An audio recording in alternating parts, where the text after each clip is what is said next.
Xin chào các bạn. Nhỏ nhưng có vỏ chính là điều dành cho các nhân vật chính trong video hôm nay mà mình muốn giới thiệu với các bạn. Các bạn thân mến, thông thường chúng ta sẽ hoảng sợ khi nhìn thấy những con rắn hoặc nhện có kích thước lớn, do suy nghĩ bản năng của chúng ta là càng lớn càng nguy hiểm.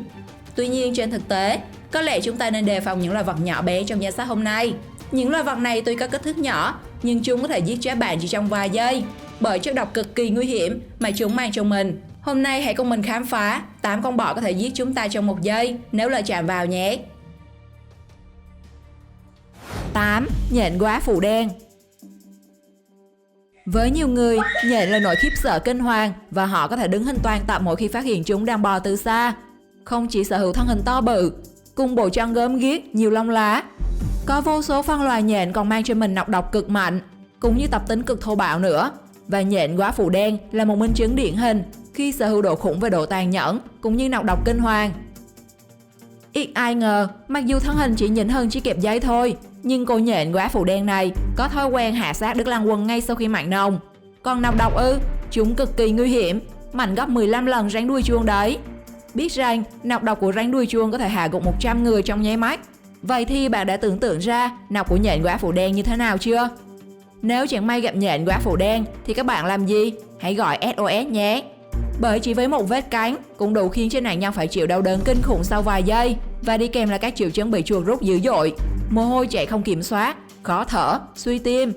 Và nếu không được cấp cứu kịp thời, bạn có thể xuất ngoại theo diện đoàn tụ ông bà.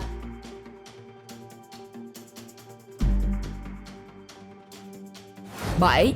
Kissing bird. Bạn có ghét bọ xít không? Và có từng loài bị vật này cắn bao giờ chưa? Nếu chưa thì chúc mừng các bạn. Nhưng mọi người nhớ là phải phòng ngừa chúng nhé. Bởi có một loại bọ xít có xu hướng hút máu trên mặt người, nên nó được gọi là kissing bird hay nụ hôn thần chết. Tại Việt Nam, nó còn được biết đến với những cái tên như bọ sát thủ hoặc bọ sigma. Chúng có chiều dài từ khoảng 1 đến 3,5 cm, phần bụng rộng và dẹp, ở rìa thân có sọc màu vàng, thân có màu nâu đặc trưng. Bọ hôn hay là bọ xít hút máu người là nguyên nhân gây ra cái chết cho hơn 3.000 đến 50.000 người mỗi năm. Bản thân chúng tuy không có độc nhưng lại truyền ký sinh trùng gây bệnh Chagas, còn gọi là bệnh ngủ, gây đột quỵ, đau tim. Hiện nay vẫn chưa có thuốc đặc hiệu điều trị những vết đốt của bọ xít hút máu. Cách tốt nhất khi bị đốt là nhanh chóng rửa sạch vết thương bằng xà phòng, rồi di chuyển nhanh tới trung tâm y tế gần nhất để được hỗ trợ. 6. Young Hornet. Có bạn nào đã từng bị ong vò vẽ chết chưa? Hãy comment câu trả lời của bạn cho mọi người biết trong phần bình luận nhé. Nếu đã trải nghiệm cảm giác nhớ đời khi bị ong vò vẽ chết thì chắc chắn bạn sẽ không bao giờ muốn chạm mặt với loài ong bắp cày khổng lồ này. Đối với loài ong này thì ong thợ có thể dài tới gần 4 cm, còn ong bắp cày chúa có thể đạt kích cỡ 5 cm. Quan trọng là cú đốt của ong bắp cày khổng lồ châu Á rất đau và có thể gây tử vong nếu bạn bị dị ứng. Điều đặc biệt nữa là khác với các loài ong thường, một con ong bắp cày khổng lồ có thể đốt nạn nhân nhiều hơn một lần. Một phát thôi đã thấy ông bà ông giải, đằng này lại còn nhiều phát thì ai mà chịu cho nổi. Vậy nên nếu chẳng may gặp nó ngoài đời thật thì 36 kế tẩu là thượng sách các bạn nhé. 5. Bullet ant. Hãy kể tên một vài loài kiến mà bạn biết nhé.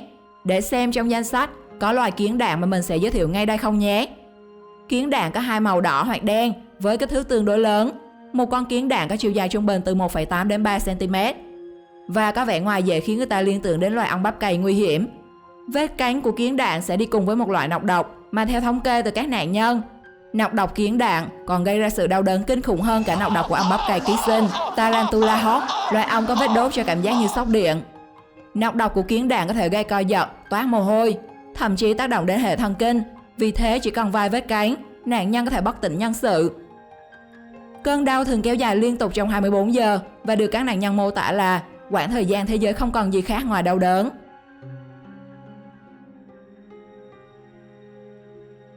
4. Ruồi tsetse. Ruồi tsetse chủ yếu sinh sống trong những vùng nhiệt đới ở châu Phi. Sinh vật này trông nhỏ bé là thế, nhưng lại chính là thủ phạm gieo rắc cái chết cho 50 đến 500 nghìn người và 3 triệu gia súc mỗi năm. Bạn có tin nổi không? Lý do của sự nguy hiểm trên người này là do ruồi tsetse mang ký sinh trùng mang mầm bệnh ngủ ở người và bệnh Magana ở động vật. Ở người, sau khi bị ruồi tsetse đốt, nạn nhân có thể sẽ mắc một căn bệnh gọi là bệnh ngủ do ký sinh trùng Trypanosoma lây lan từ vết đốt. Ở giai đoạn đầu, người bệnh thường có triệu chứng sốt, đau đầu, đau ngứa cơ, khớp. Sau vài tuần, người bệnh sẽ rơi vào trạng thái lú lẫn, rối loạn giấc ngủ, hôn mê rồi tử vong nếu không được chữa trị kịp thời. 3. Velvet Ant. Velvet Ant, kiến long nhung, được mệnh danh là một trong những loài sở hữu khả năng cắn tê tái nhất trong họ côn trùng. Thành tích của nó nổi trội đến nỗi còn được gọi bằng một cái tên khác, Cow Killer. Dù đến nay vẫn chưa hề có một ghi chép nào về việc nó đủ sức hạ gục hoàn toàn một con bò trưởng thành. Có lẽ đây là phép nói quá của các nhà khoa học, các bạn thấy có đúng không? Một điều mà có lẽ các bạn không ngờ tới được, dù được gọi là kiến, nhưng chúng không hoàn toàn là kiến đơn thuần, mà thực ra là một loài ong không có cánh, sống trên mặt đất và chỉ những con cái mới có ngòi đốt, vì bộ phận đó chính là cơ quan đẻ trứng của chúng. Vết cánh của kiến Cow Killer, theo Koyop Peterson, kênh YouTube Brave Wilderness trực tiếp trải nghiệm cho biết cảm giác khi bị đốt là một trải nghiệm tệ hại nhất anh từng nếm thử. Nhìn xem phản ứng của anh chàng YouTuber sau khi loài vật này trút cơn thịnh nộ, mình khuyên các bạn là không nên thử dù chỉ một lần. 2. Botfly. Botfly hay còn được gọi là ấu trùng của loài ruồi trâu, nó sống chủ yếu ở Mexico, Trung và Nam Mỹ. Vòng đời của nó bắt đầu khi một con botfly cái bắt cóc và đẻ trứng lên mình của muỗi hay bọ chét. Con vật trung gian truyền bệnh này sau đó sẽ được thả ra để tiếp tục đi kiếm ăn ở các loài động vật khác, thường là các loài gia súc và con người. Trứng của botfly sẽ nhờ đó mà lây sang vật chủ. Sau khi nở thành ấu trùng này sẽ đào xới để làm ổ và hút máu dưới da của vật chủ. Chỗ chúng làm ổ sẽ sưng tấy, tiết ra mủ và dịch gây đau nhức. Đây thực sự là một con quỷ khát máu, chẳng khác mấy với các bộ phim kinh dị mà các bạn hay xem. Botfly sẽ ăn thịt bất kỳ bộ phận nào của con sinh vật chủ mà nó ký sinh.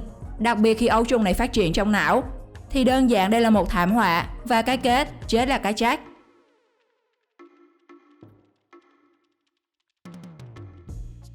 1. Rết sa mạc. Loài rết sa mạc khổng lồ nổi danh sống ở các hoang mạc phía tây nam nước Mỹ và là loài rết lớn nhất ở Bắc Mỹ. Nó có 21 đến 23 cặp chân, chiều dài có thể lên đến 20 cm. Rết sa mạc khổng lồ là những kẻ săn mồi có nọc độc với vết cánh có thể làm tê liệt thần kinh của con mồi.